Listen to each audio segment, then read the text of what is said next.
This is Hannibal here, and we are doing the World Class Cast podcast with none other than my co-host, who is also the guest tonight, the owner of World Class Pro Wrestling, former wrestler himself, none other than Jerry the Boss Bostic. How are you doing today, sir? I'm good, man. How about yourself? I'm not doing too bad at all. And fans, if you're tuning into this, Jerry is going to be asking or answering your questions. So you could ask him anything. He says he's willing to talk about whatever you want. And I already see there's a fan on here that says he loves World Class old version and this version. He hopes that you use the classic intro and make that your calling card. I don't know if you could legally do that, but I'm sure you're going to have a pretty good intro once. We actually do use it. You do? We had came up with the idea to whenever we were trying to think of a theme song, we couldn't really find one that we thought fit. And so I reached out to Adam Sheriff that does a lot of the music for Ring of Honor. And man, he's solid. I was like, hey, what can you do with the old World Class theme to, I'm not really change it, but to make it to where we don't get sued over it. And so actually, if you watch the front of the actual full TV episodes, you'll see it. And it's a very slight deviation from the original theme. And I think, whenever you take that name, you have to protect the history behind it. And that includes everything, even the theme song. So you've been through a couple different names before you settled on this World Class Pro Wrestling. It was most recently known as World Class Revolution and a couple other names before that. I guess you must have been a fan of World Class, the actual World Class Championship Wrestling when you were growing up.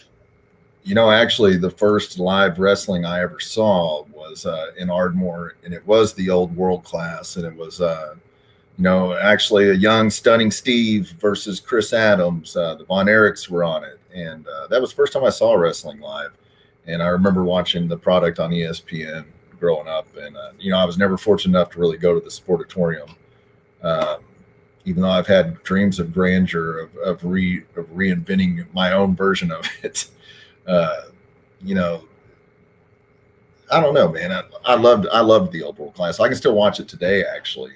I think the old World Class, it was a very physical product. It was very in your face. Maybe not the best technical wrestling you've ever seen, but you could believe what you were watching. Naval Sailor, who his name's Jose. I don't even know why the hell he has that on there. That's his name, Jose. Okay, Jose. He's been watching all of the podcasts we've done so far, and he wants to know your most memorable moment of World Class Pro Wrestling.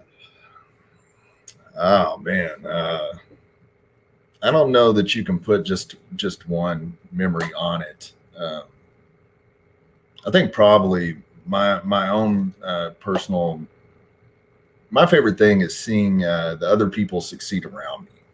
It's seeing a lot of the talent, whenever you put them on a higher stage and you put them against somebody that's been where you want to go and seeing them do a really good job. Or, like me personally, probably working alongside Sting and me as a wrestler, probably working Jinder Mahal at one point. I really enjoyed that. We're good friends outside of that. And that was a cool moment for me. And it was always cool for me to go back and do shows in Long Grove, Oklahoma, which is my hometown. So that's just off the top of my head. That's probably it. I actually used to be very good friends with Jinder back when we were in Stampede Wrestling together in his earlier days. I think you used him in between his first WWE run and his big WWE Championship run. What are your thoughts on the success that he had after his time with you? And do you think he's going to reach that level again? I noticed this week they seem to have replaced his old crew with a couple new Indian talents. So maybe that's a sign that they're going to give him a new push. I think that I think it's well-deserved. Jinder is a great guy outside of wrestling. He's worked hard for that opportunity.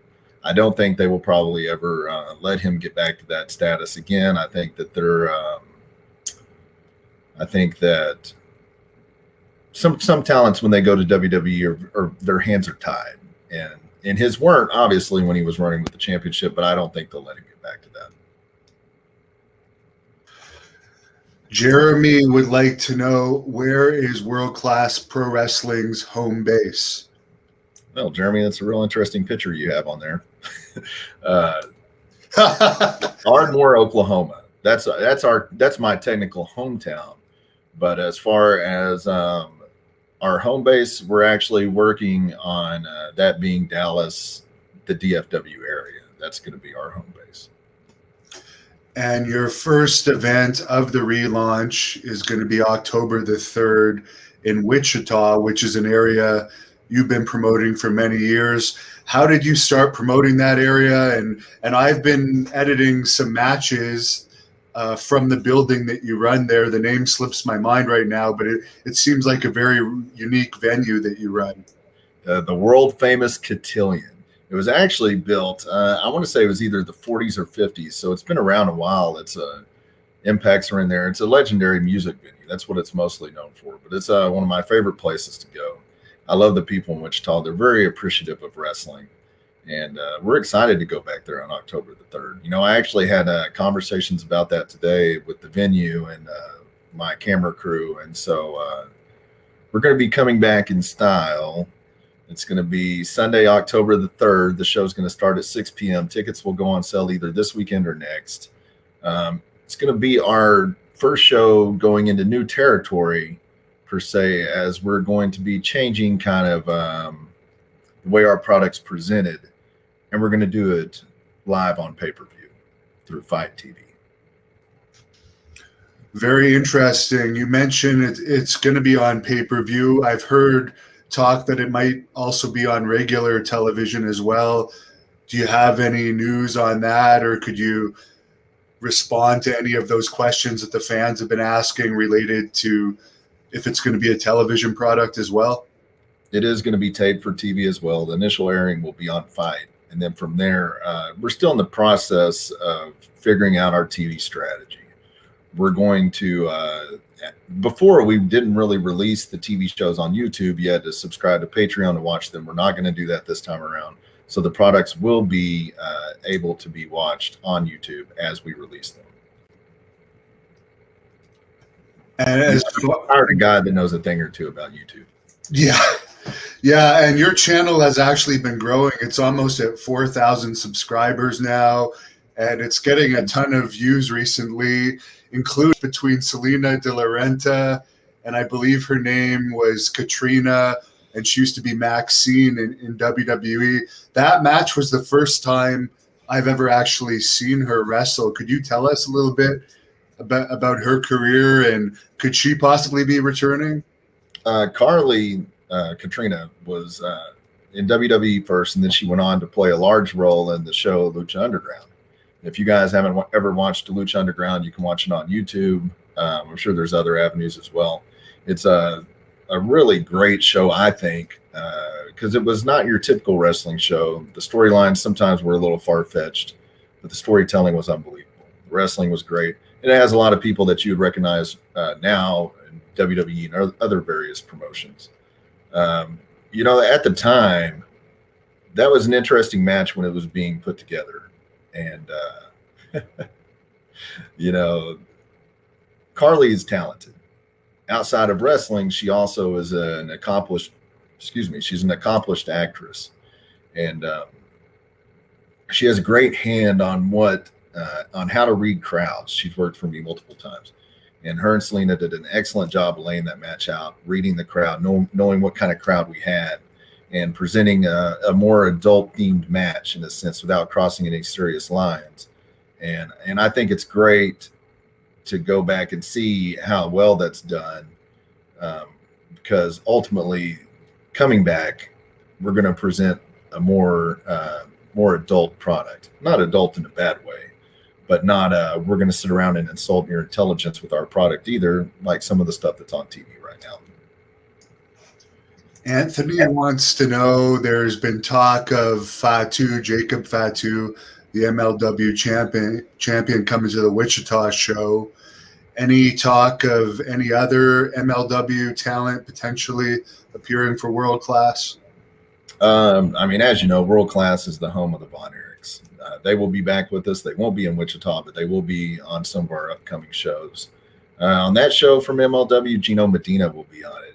If you guys haven't watched Gino, you're missing out. Gino is one of the best up-and-coming stars in wrestling. He comes from Booker T School. Great guy, great talent.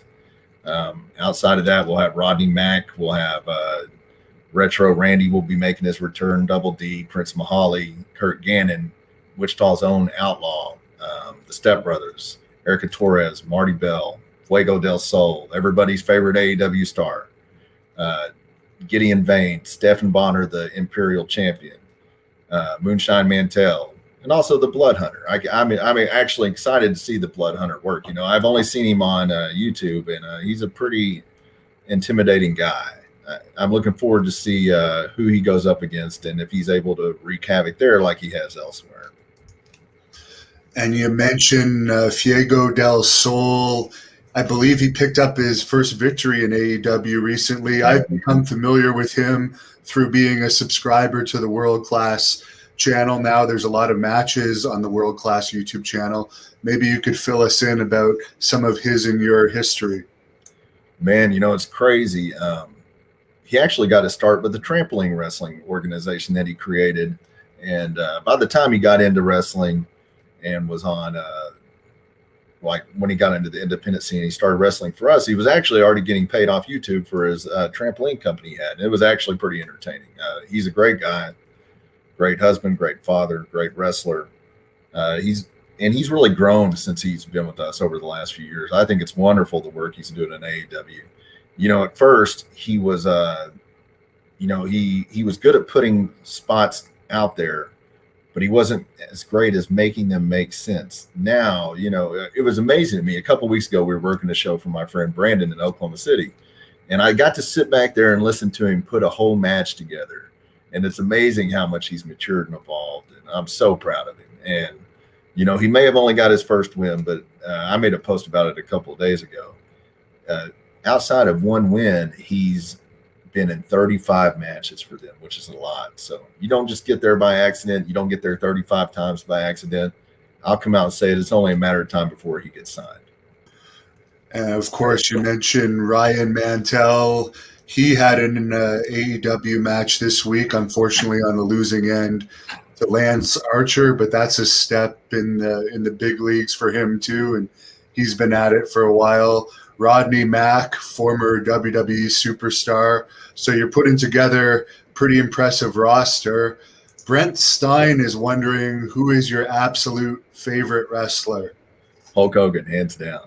You know, I remember being a kid, and that's really what got me into wrestling. I was flipping through the channels one day, and then there was this big guy that looked like a superhero, and that was the day that I fell in love with wrestling. You know, actually, my son is named after Hulk Hogan. His middle name is Hogan. I was nice enough to make it his middle name. And, you know, actually, whenever he turned heel originally, I didn't watch wrestling for 2 years. You know, at that point, I knew wrestling was entertainment, but I could not fathom the Hulkster being a bad guy. So that's a funny story. You know, I actually told Eric Bischoff about that one time. He got such a kick out of it because we were actually sitting down talking business, and somehow that came up, and I was like, yeah, you know, I didn't watch wrestling for 2 years because of you.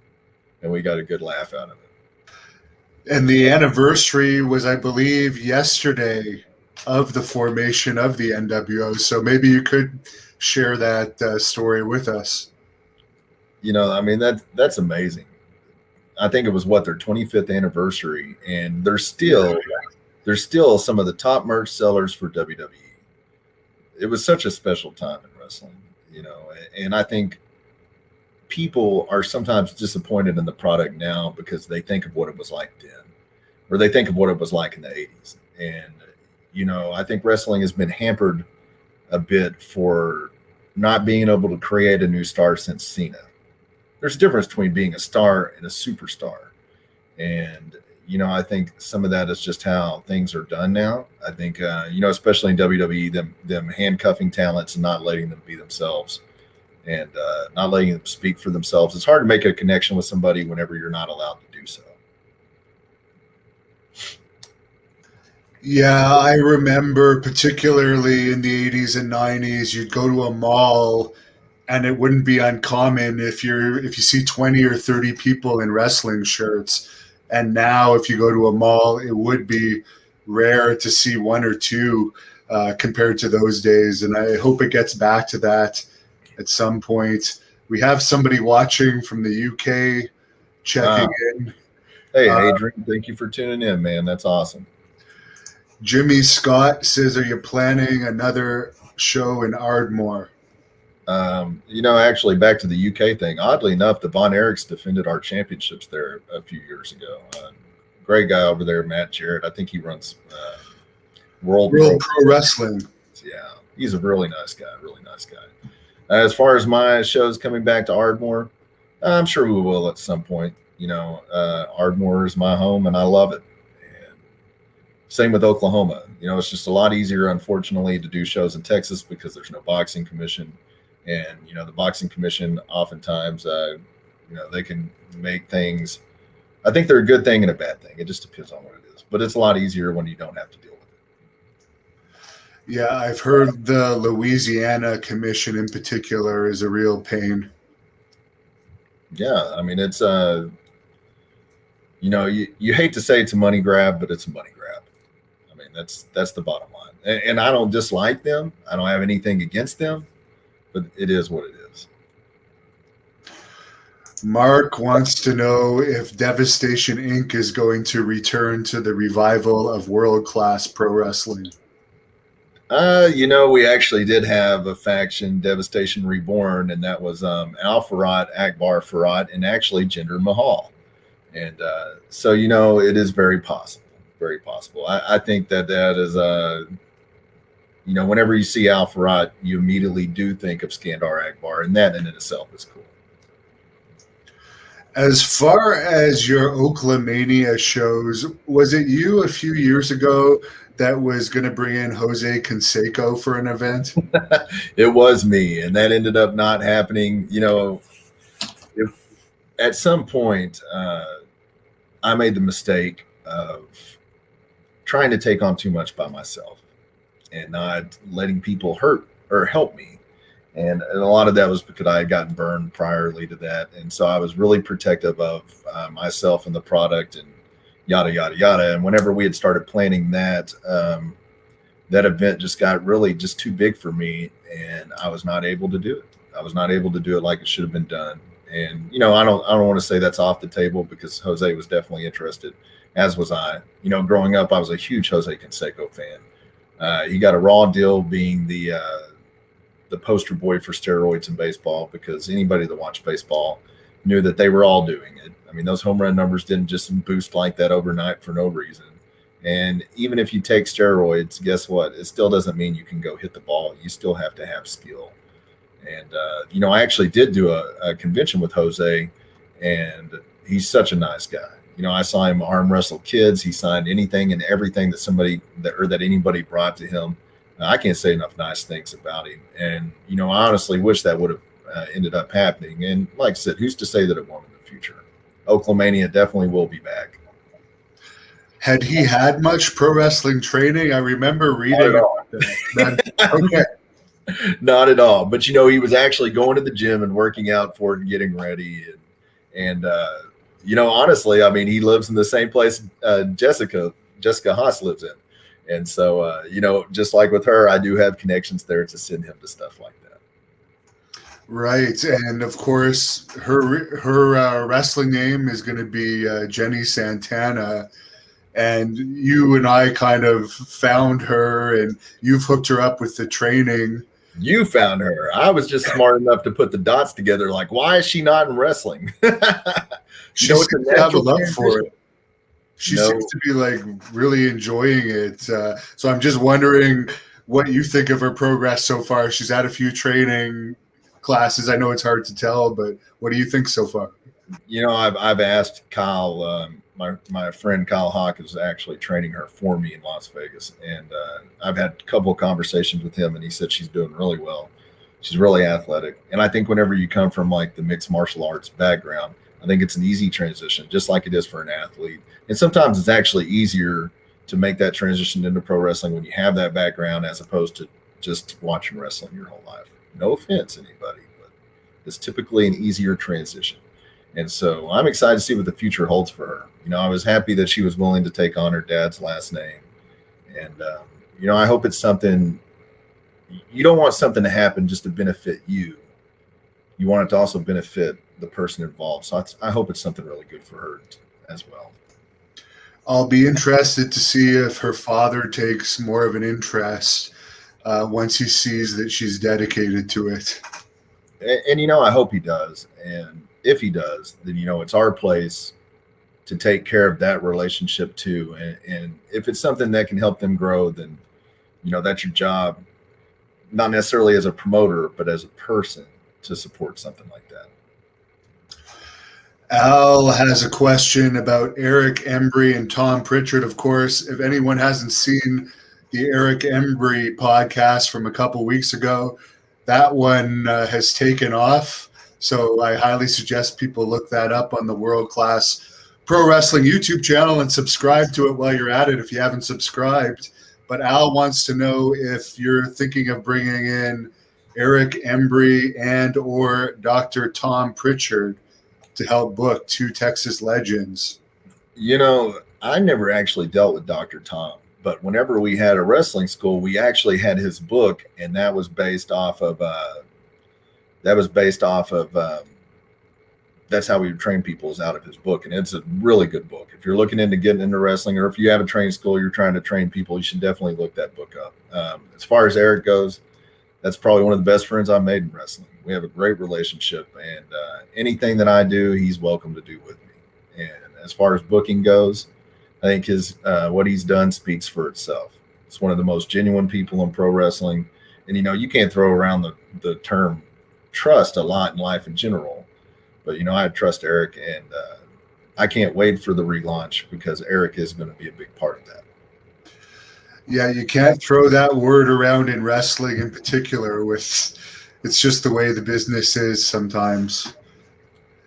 Terry M. wants to know any chance of seeing Lacey Von Erich wrestle in World Class. She's been appearing elsewhere lately, but she hasn't actually got in the ring for a match. The door's always open for Lacey. I've always enjoyed Lacey whenever she's worked on shows that I've been a part of. The first time that she actually was on a show with the boys, I believe, was for a show we did for the University of North Texas a couple of years ago. You can actually find that on our YouTube as well. It was the first time ever that pro wrestling had worked in conjunction, with the Division I college football program, and did a wrestling show actually in conjunction with pro wrestling. And so the way it worked, we did a meet and greet beforehand, and they opened up their season. And immediately following that game, we had one set of matches going on in the concourse, and that was while we built the ring on the field directly, and it ended up breaking their attendance record, something I believe that still stands today. So that was truly a magical night. Man, I'm a firm believer that the only person that's going to stop you from doing something is yourself. And if you have dreams, chase them. The worst thing anybody's ever going to tell you is no. I believe this is the real Eric Embry saying if Devastation is coming back, then the flamboyant Eric Embry is coming back for sure. Then he went on to write, "Yes, that was me." Well, there you have it. If Eric Embry says he's coming back, who am I to tell him no? John Lewis wants to know if Tommy Rich should be in the WWE Hall of Fame. No.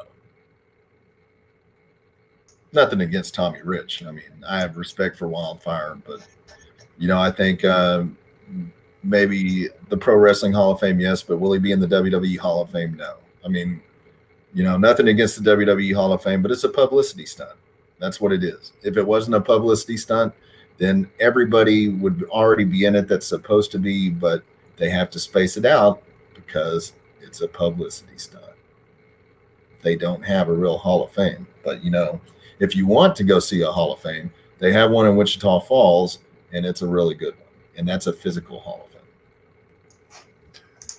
Sunset Moth wants to know your thoughts on using One Man Gang as a manager. He says he thinks he would surprise people in the role of leading his own gang.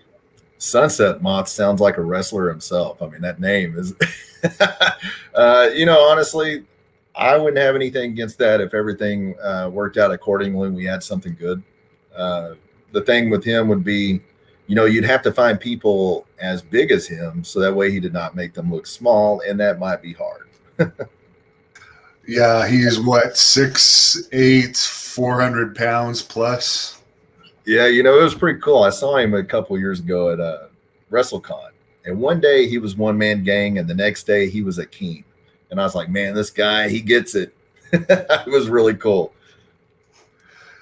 Mark brings up that there's no Gary Young in drag to clock Eric Embry with a weighted purse this time if Eric comes back. Who's to say that they're still not? I mean, as far as I know, Gary's still around. And it goes back to, once again, preserving the history of something. And whenever you take on the world-class name or any name that has history like that, you owe it to the people that name meant something to, to take care of the history and to help them fall in love with it all over again. Speaking of Eric Embry, what is your favorite angle that Eric Embry was a part of over the years in Texas wrestling? I mean, definitely the world-class banner. It's synonymous with Eric Embry, him taking it down. And, like I said, man, watching somebody as a wrestler is one thing, but developing a real friendship with them is another. And I can't say enough great things about Eric. I remember, whenever it was on syndication, I loved Eric. I thought he was one of the greatest talents on there. And, it would have been interesting to see where his career would have went if, he wouldn't have the accident. But still, anybody that's watched the world-class history, he's a big part of that. Always will be. Bryce Boudreaux is checking in to say hello. Bryce, one of the best ring announcers in the game. No doubt. No doubt. As far as your plans on how often world-class pro wrestling is going to run, is it something that's going to run once a month? Will there be multiple shows once a month? Or is it still too early in the stages to really think that far ahead? At this point, it's still a little far ahead. Our goal ultimately is to, use the rest of 2021 to get all of our ducks in a row, have a couple shows here and there, knock the promoter rust off. It's all, there's ring rust. Why can't there be promoter rust? It's also going to give us a chance to look at talents collectively. Myself, Eric, who knows who else might be involved, and so I believe that whenever we do the full launch, we're looking at as many as, I would say, 3 to 4 shows a month, but for sure 2. We're looking at quarterly pay-per-views like the old WWF model. And, in 2018, we produced over 40 live events in a year, and I don't think that's far-fetched to do the same again.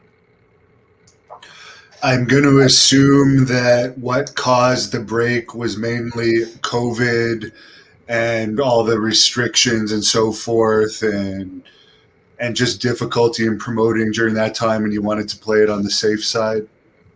At that time, whenever COVID hit, we were running weekly in Carrollton, Texas, and it was a great venue. It was really cool. And then I remember when COVID first broke out, the first week, there wasn't still a lot in the news about it. So it was when it had business as usual. The next week, when it really picked up a lot of steam, we probably had 50% drop in attendance. And I said, we have to stop. And so, I don't even think that I realized how much I needed a break. Wrestling had taken its toll on me, running so hard for 5 years in a row. And, it was tough at times. It was tough mentally. It was tough physically. And like I said, a lot of that was on me for carrying so much of that load by myself. And but all you can do really is really look at things in hindsight and realize what you did right, what you did wrong, and not repeat those mistakes. Am I seeing right that you're wearing a Backstreet Boys shirt? Absolutely. Peace, love, and the Backstreet Boys. I'm a huge advocate of the Backstreet Boys. They're the greatest boy band of all time. Well, I don't know. New Edition's pretty good too. I'm a huge music guy. Um, I think music is a huge part of a lot of people's lives. It definitely isn't mine. And I Want It That Way has got to be one of the greatest songs of all time, hands down. I went to a combined Backstreet Boys, New Kids on the Block concert a few I did years too. I did Oh, too. you were on that tour, yeah. And I would say there was only about 2% males. Yeah, it was really odd, man. I did the meet and greet, right? And so it was New Kids. And so we go in this room, we're waiting on them to come in or whatever. And I look around, I'm like, man, this is odd. I'm the only guy in here. And it was funny because my girlfriend at the time, like, she didn't even want to go to the concert. I did.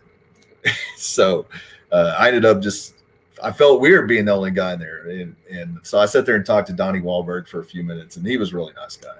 And then they give you this gift bag. So I don't look at it, whatever. I go sit down and I open it up, and it's got like a blindfold, women's t-shirt, some panties. And I can't remember if there was anything else in there. And I thought, man, do they just not think that there's any guy fans? Yeah, I was really disappointed with the gift bag, but the concert was amazing.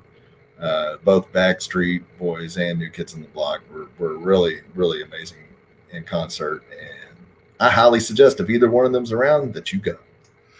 Yeah, I certainly like the odds. I'll never complain with those kind of odds in an arena. William wants to know if the pay-per-view is going to be something that's going to be live, or will this be taped and edited and released later? As long as all of the internet stuff checks out, it's going to be live.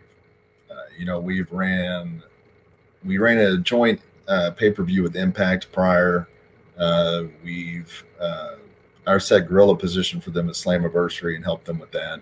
And we also did our own independent pay-per-view a couple of years ago. So we're no stranger to running live pay-per-views. We've never had any issues. So as long as all the internet speeds check out and all the equipment checks out, then yeah, it's going to be live. Now, I've worked with Impact a couple times in Canada. Didn't have the best experiences with You them. either, huh?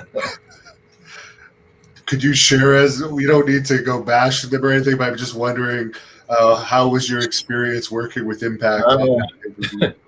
I don't like to bash anybody, honestly. But honestly, it was disappointing. Whenever we did Slammiversary with them, actually, no, we did a joint pay-per-view with them before. I forgot all about that. We've done 2 pay-per-views with them. And, the first time it was an interesting transition, one of the many transitions they've had as a company. And so, I mean, I think it ended up being a one night only Oklahoma pay-per-view, and they only aired it in Europe. I mean, that's pretty weird marketing. Who in Europe is going to watch a one night only Oklahoma pay-per-view? And so, but I didn't have any bad experiences with them. And then whenever we did Slammiversary, me and my crew, we went down there, and me and my crew, they know how to take care of business, and they are very good at it. And they were really impressed with us. Like I said, I handled gorilla position for them at Slammiversary, and that was a lot of fun. And I think I did a really good job at that too. And so after that, then we started exploring talks of working together. And I told them from the get-go, hey, no disrespect, but I'm not enamored by your name. In these parts, world class is as big as Impact. And, as long as we can be on the up and up and everything's even, then I have no problem with it, And so we did back-to-back shows, and I just don't really feel like they kept their word on certain things. I felt like they didn't bring a lot of their main talent that they should have to help the shows do better than what they did. And, like I said, I don't have any hard feelings. Like, I really don't have any hard feelings with anybody at this point. And, but at the same time, it's a blessing too, because a lot of people wish they had those opportunities. And And I'm very thankful for all the opportunities that I've had, and all of the, the great things that we've done. So. Are you surprised that Impact is still going with the no fans model? I saw that last week they did a 0.02 rating, which was their lowest on Access, and then I went to watch the highlights to try and figure out what was so bad about the show, and I realized they're still doing no crowd when it just seems like even having 50 people in there would make a difference. Are they going with no crowd or just nobody go? You might have the answer. I'm kidding. I mean, WWE's going without a crowd too still. So, I mean, obviously they're going back on the road.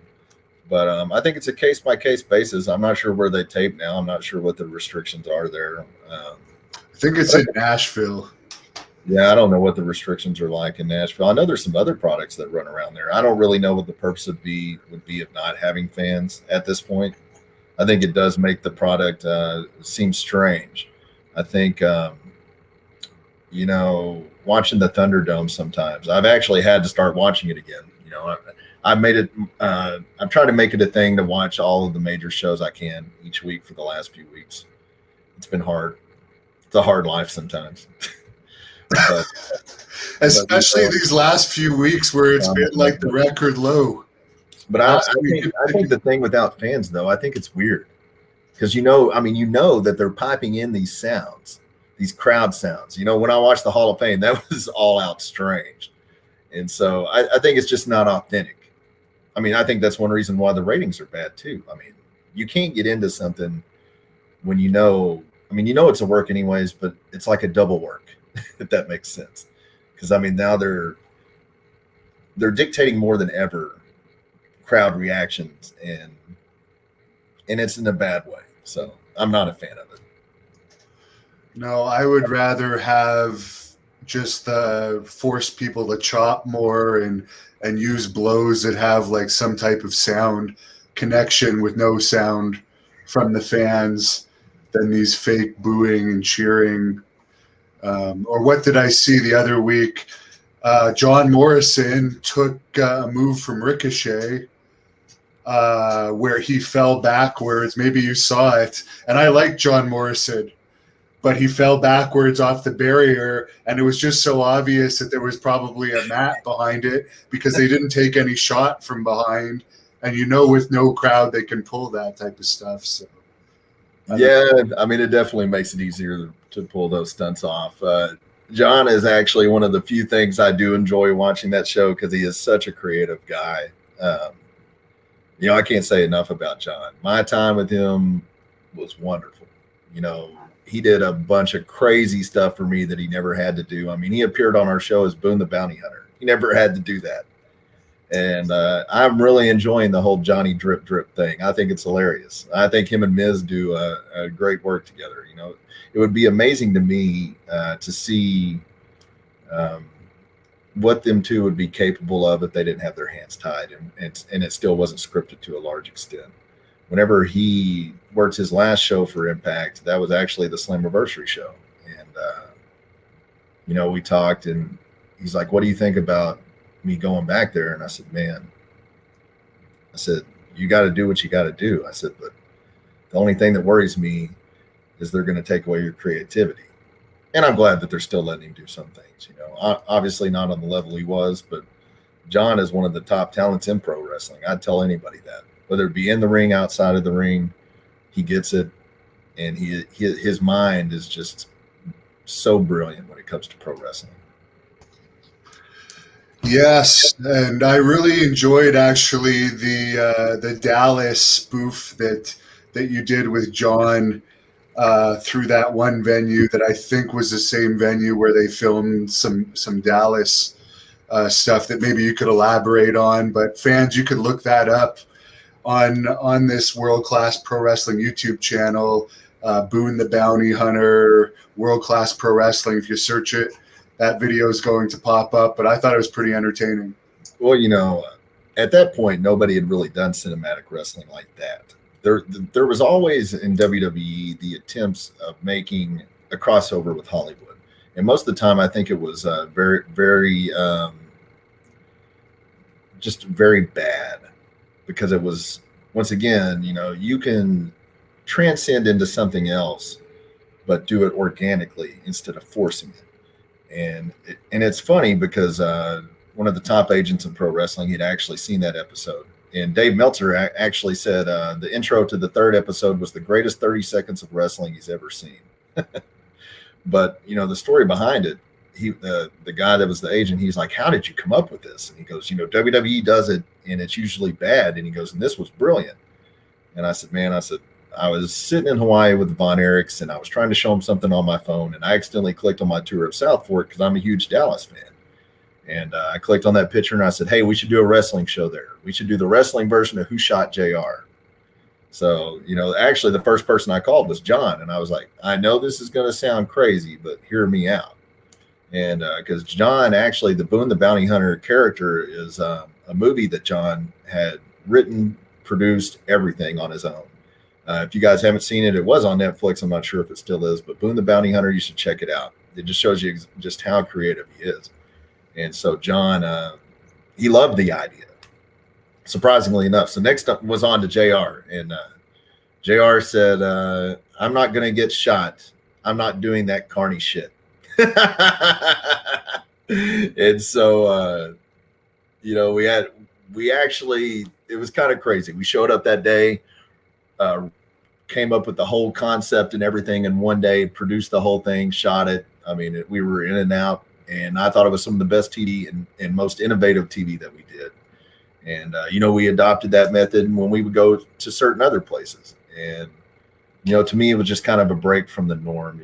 It was, there's some things that wrestling, some people won't watch wrestling, but if you intertwine it with something like Dallas, or like we did with Wizard of Oz, or Smallville, or Smokey and the Bandit, some of these things, these pop culture things, if you can blend them together properly, you're going to transcend pro wrestling into unknown territory, and you're going to draw other people that don't like wrestling just because of the TV content.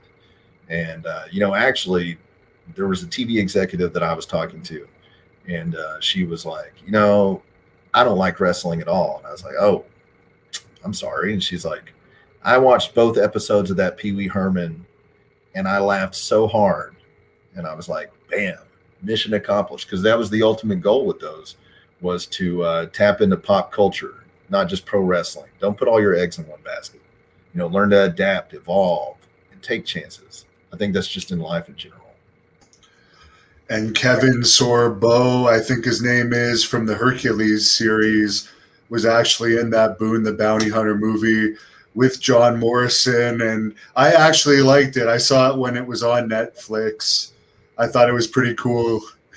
If you're a fan of 80s movies, I think you'll like that. I mean, you would love it. And it's got Rampage Jackson. It's got a lot of little cameos here and there. And like I said, man, that's just a testament to how good John is. Scott Steiner has been on a lot of world-class pro wrestling events over the years. Many of his matches are on the World Class Pro Wrestling YouTube channel. You always hear the horror stories about Scott Steiner. I've used him 3 times in Great North Wrestling in Canada. He's been easy for me to work with. I imagine he was your champion at one point. You probably found the same thing. He was never our champion. He was... Oh, no? Whose title was that? Oh, man, what did we call it? He couldn't think of the company at the time, so we called him... I want to say we called him the Georgia Heavyweight Champion. We were laughing about it. I was like, yeah, you're the champion of the whole state. And he's like, you're fucking right, I am.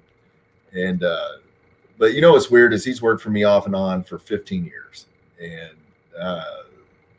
we didn't talk for a lot of those years. I mean, we always did good business, but we were not really friends per se. And actually, it was a show at the Cotillion in Wichita. And afterwards, Justin Roberts was like, hey, man, I need to go get my picture with Steiner. And I was like, well, you're a big boy. Go get it. And so he goes back there. And he won't go. I have to go with him. So I go with him. We go back there and the door's locked. And I'm like, oh man, the door's locked. So, we better just get on. And So then he unlocks the door. And you would think most of the time you're going to think about what you say before you say it to people. And I go in there and, I thank him for coming, whatever. And then for some reason, I ask him if he got his invite to the WWE Hall of Fame. Why would I say that? That is so stupid. And he's like, oh, that Hall of Fame's bullshit anyways. And I was like, oh, yeah, you're right. So we just laughed about it. And after that, we actually got along really well. Every show he'd work at after that, we would just sit down and laugh and talk, and not really about wrestling stuff, just about life. I mean, some of it would be wrestling related. And we always had the understanding on those shows when we started shooting TV that he was free to say and do whatever he wanted. And he was like, really? And I was like, yeah. I was like, because every time you come on TV, we're going to put a disclaimer beforehand. We're going to play the siren, and then it's going to say, we're not responsible for anything you say or do, and we're just going to let you do whatever you want. And that resulted in some killer promos, him throwing a guy in the pool at South Fork, him throwing a guy and a referee in Lake Louisville in Texas, which was apparently against the law. But, of course, the big bad booty daddy doesn't care about the law. And so I think Scott's great. I think the same thing about Sid. Sid gets a really bad rap amongst people, and Sid's one of my favorite people in wrestling. Yeah, he's a nice guy for sure. But of course, you got the big push. And whenever you get a big push in wrestling, you're going to have your detractors, unfortunately. And then there was the whole Arn Anderson thing, which whoever was at fault, it was both of them from what I understand. But then the one side of Anderson's always kind of bashed Sid after that. And unfortunately, I guess he was a member of the Four Horsemen, so Sid must have been wrong. Yeah. Well, Sid was actually a member of the Four Horsemen too, wasn't he, for a brief period? Yeah, he didn't have that seniority Arn had, so. No. But, Sid, man, Sid's a stand-up dude. And, he actually had that reputation of no-showing a lot of people. And, I'd like to share this fact. I think oftentimes you get what you get from people, and it's based off how you treat them, and if you respect them. And for Sid to have that kind of reputation, it's so misleading. There were numerous shows in the period in which he worked for me that he would drive there himself. And these aren't easy drives. I mean, he lives in, I think, West Memphis, Arkansas. He drove to Kansas. He drove to Oklahoma. He drove to Texas. He did all that just to help me. And, I think Sid's one of the greatest guys in wrestling. Period. Oh, definitely. And sometimes, too, Sid does require a good amount of money, and he doesn't usually ask for a deposit either, which is rare for a star like that. Another big star you've used is Sting, which I was really impressed that you pulled off. That was during the time before he returned to AEW on the main stage. How was your experience working with him? I think Sting is one of the most genuine people in wrestling. Man. There's our relationship is really good, or it was really good. We don't talk as much as we used to, but Sting actually came along at a point in my life whenever I was struggling, and somehow he knew it. Sting is he gets this respect when he's in the locker room. Everybody's always on their best behavior, and I remember one day we were on the phone and we were talking business. I mean, that's the only thing I'd ever really call him for at that point was business. And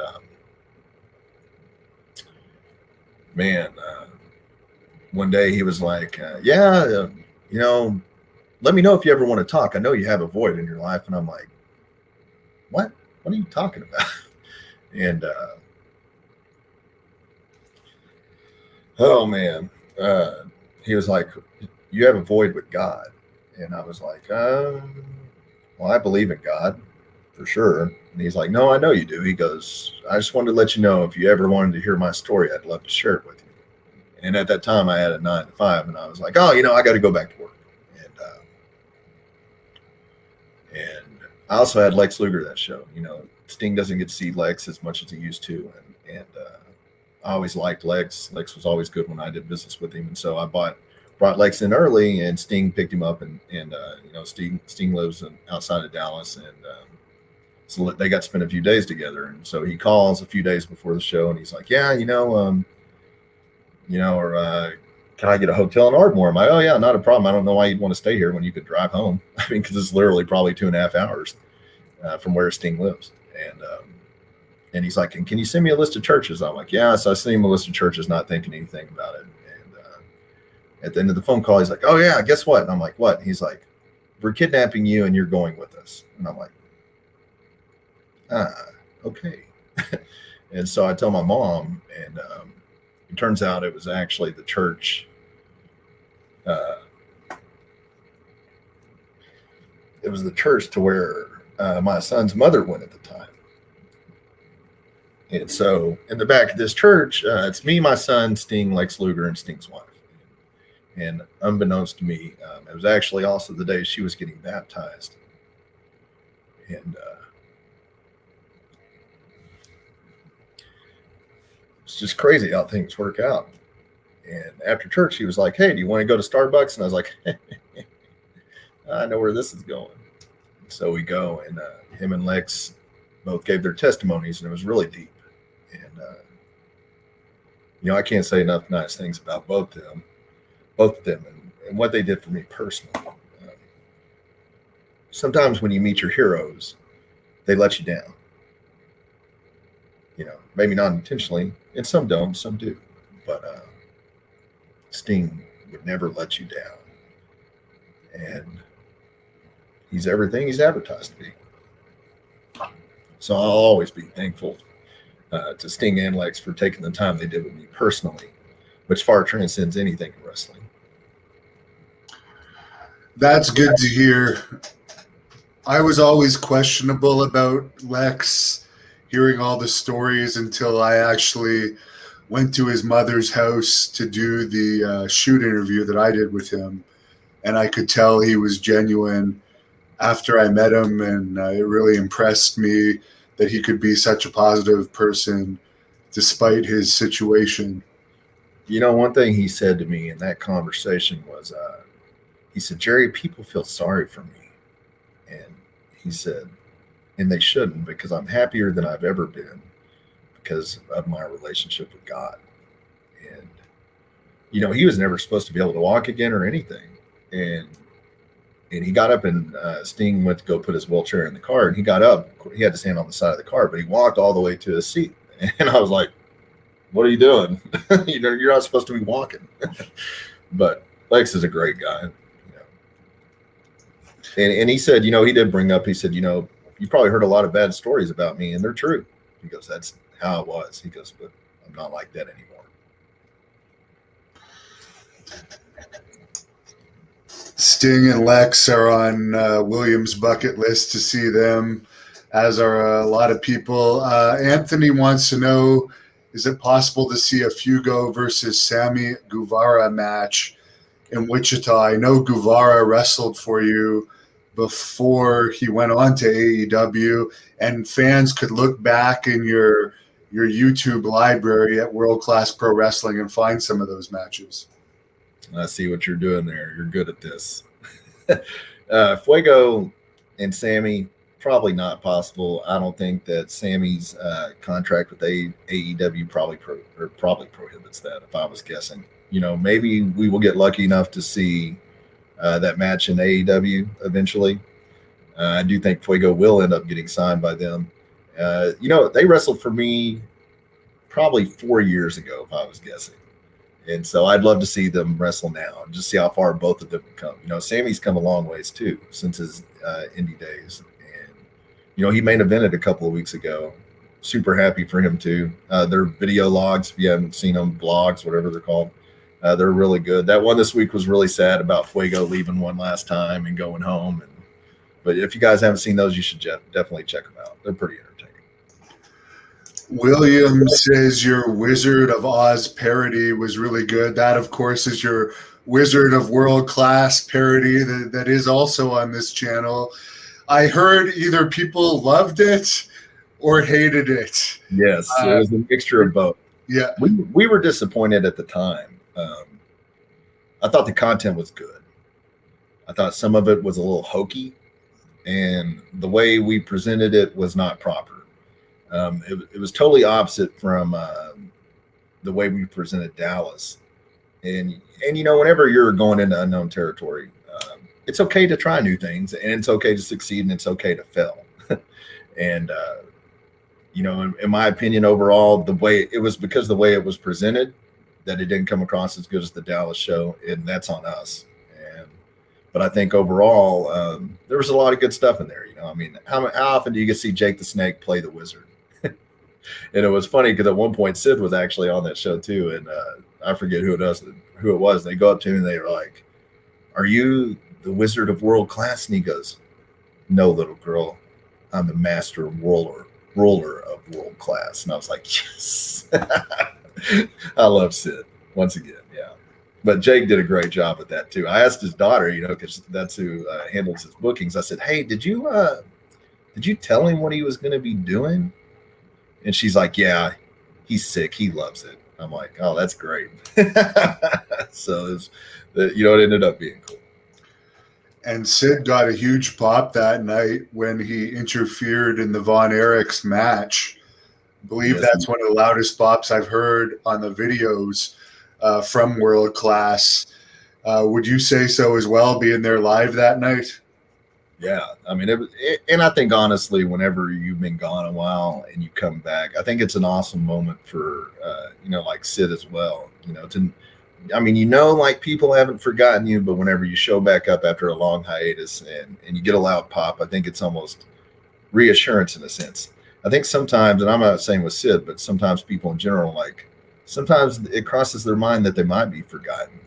And whenever they show up and fans give them the adoration that they deserve, I think it's a deep meaning to a lot of people. I remember when Iceman came back to wrestling for us, nobody really knew how it was going to go because he had been gone so long. And whenever his music hit, I actually sat out in the crowd to watch it, as I will do from time to time, to get an organic feel for the product. And I remember when his music hit and he came out, people loved it, and he got a huge pop. His promos was like he never left.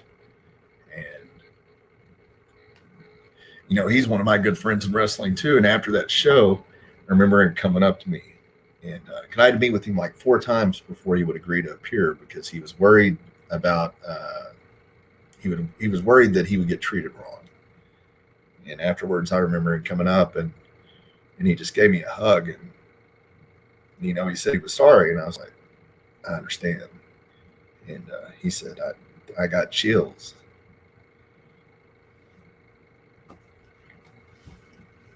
That moment too, that's up there. That was cool. And he actually went on to wrestle a couple matches. And I remember the first match that he wrestled, he didn't know until the night before that he was going to wrestle. And we had to break it to him. And it was me and Justin Roberts. And Justin was like, "Well, we need him to work." And I was like, "Well, you go tell him." He's like, "You got to tell him." So I go tell him, and he's like, "What?" And I was like, "Yeah." I was like, "Man, all you have to do is sit in the corner. They'll get cut off the whole match, and then you'll come in on the hot tag and you'll take it home." He's like, okay. So that match comes along the next night, and we're sitting there because we're in the midst of a 3-day trip. And so we're sitting there, and I'm doing something. I look up like 3 minutes into the match, and he's in the ring. I'm like, "What is he doing?" And after the match, I asked Marshall and Ross, I'm like, "Why did y'all tag him in?" He's like, "Man, he wouldn't leave us alone. What were we supposed to do?" And I was like, "Whoa." But, that was a special moment, too. I remember after that match, and somebody actually got a picture of it, one of my favorite pictures. And it was just it was a pic of us hugging each other. It was genuine. And, I've gone to his birthday parties. I wish him happy birthday every year, like this year when I couldn't go. And, I feel like when people work for you, you should have a vested interest in what's best for them, too.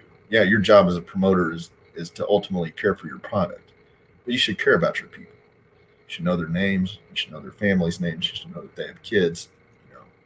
And whenever they bring them into that atmosphere, you should also appreciate that because, they're bringing their family into your world, and inside your world, they should be treated as good as they're treated.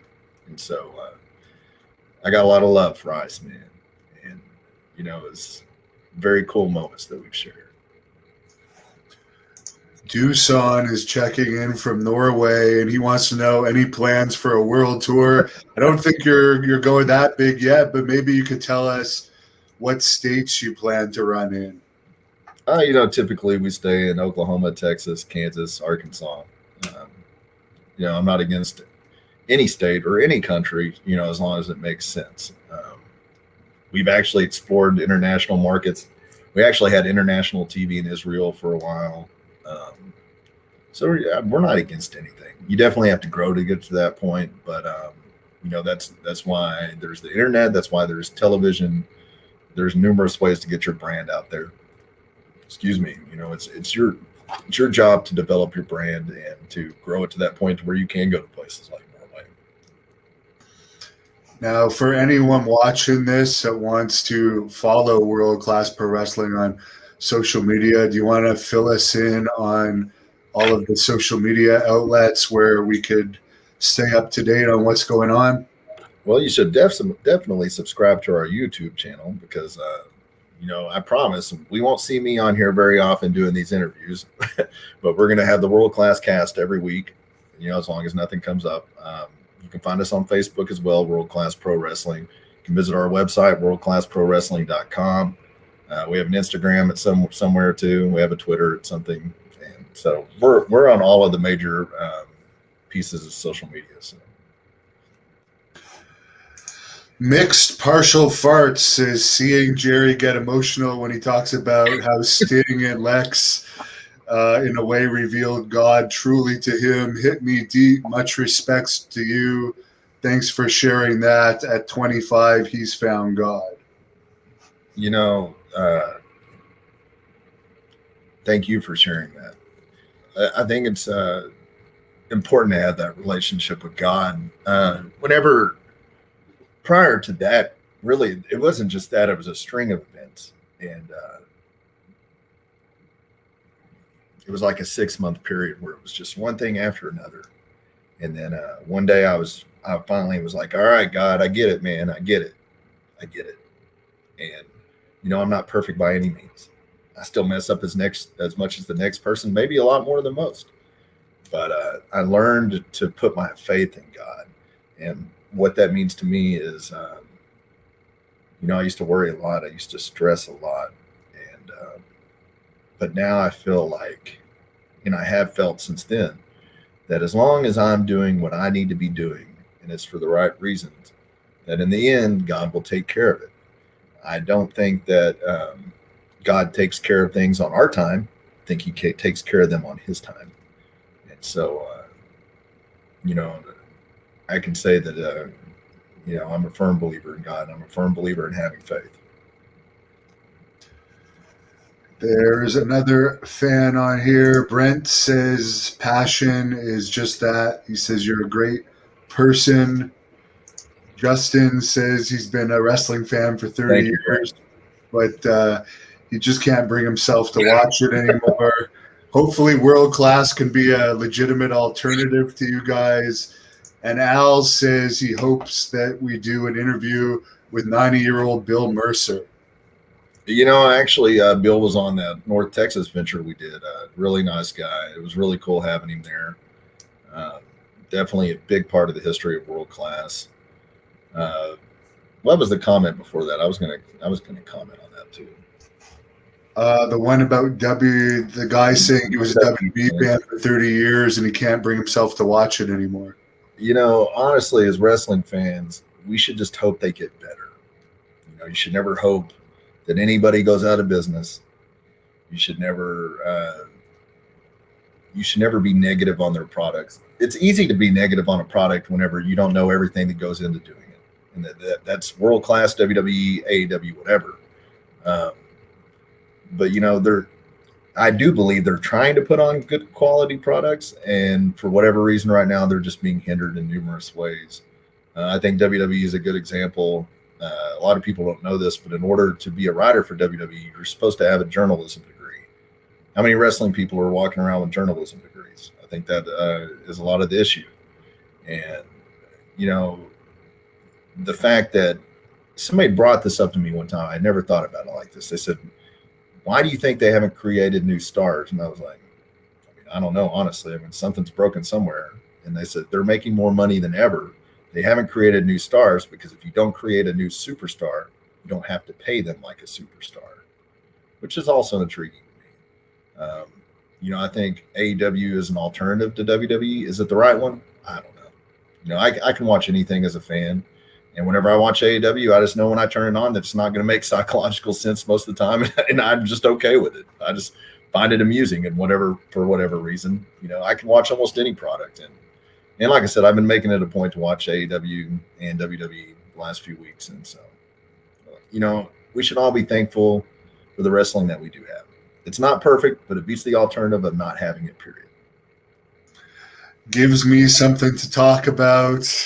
So it keeps me making some money. But thanks for doing this. And for the fans that aren't that familiar with you, they got to know you a little bit today. So in future interviews, they'll have a better idea of who the man behind world-class pro wrestling is. And I'll let you close this off however you want. Thank you to the fans for all of your questions.